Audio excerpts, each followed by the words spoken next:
যারা ঈমান আনার পরে আমলে সালেহ করেন, কি এটা কি? আমরা অনেকেই মনে করে আমলে সালেহ মানে নেক কাজ। না, শুধু নেক কাজের নাম আমলে সালেহ না।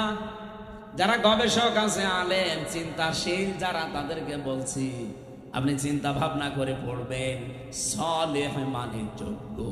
সালেহ মানে বলেন বলেন, আপনাকে যোগ্য হওয়া লাগবে ঈমান আনার পর। আজ এই দেশে ইসলাম এই 54 বছরে কায়েম হয়নি, তার একটাই কারণ আমরা যোগ্য না। যদি আমরা সত্যি যে যে জায়গায় আছি ওখানে যোগ্যতা অর্জন করতে পারতাম, মাস্ট বি আল্লাহ তার ওয়াদা ঠিক রাখতো। ওয়া'দাল্লাহুল্লাযীনা আমানু মিনকুম ওয়া আমিলুস সালিহাত লা ইয়াস্তাখলিফান্নাহুম ফিল আরদি কামাস্তাখলাফাল্লাযীনা মিন ক্বাবলিহিম। সূরা নূর 18 নম্বর পারার 16 নম্বর পৃষ্ঠার 3 নম্বর লাইনের 55 নম্বর আয়াতের প্রথম অংশে আছে আল্লাহ বলেন, আমার ওয়াদা তোমাদের ভেতরে যারা ঈমান আনবে আর আমলে সালেহ করবে তাদেরকে আমি জমিনের শাসন ক্ষমতা দিয়ে দেব। বলেন সুবহানাল্লাহ।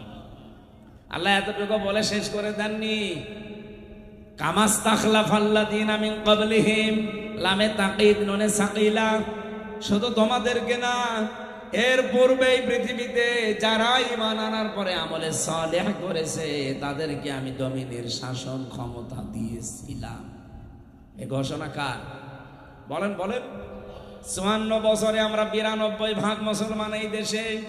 আল্লাহ আমাদেরকে দেয় না কেন? আল্লাহর ওয়াদা মিথ্যা নাকি? আরো জোরে বলেন। কোরআনে কারিমের একটা আয়াত পরিচিত, আমি পড়ছি। আমি আলেমদেরকে বলছি, এখানে আলেম নেই, এই যে আমি আপনাকে বলবো এবার, ওয়ালা তাহিনু ওয়ালা তাহজানু ওয়া আনতুমুল আ'লাউনা ইন কুনতুম মুমিনিন। সূরা আলে ইমরানের 139 নম্বর আয়াত।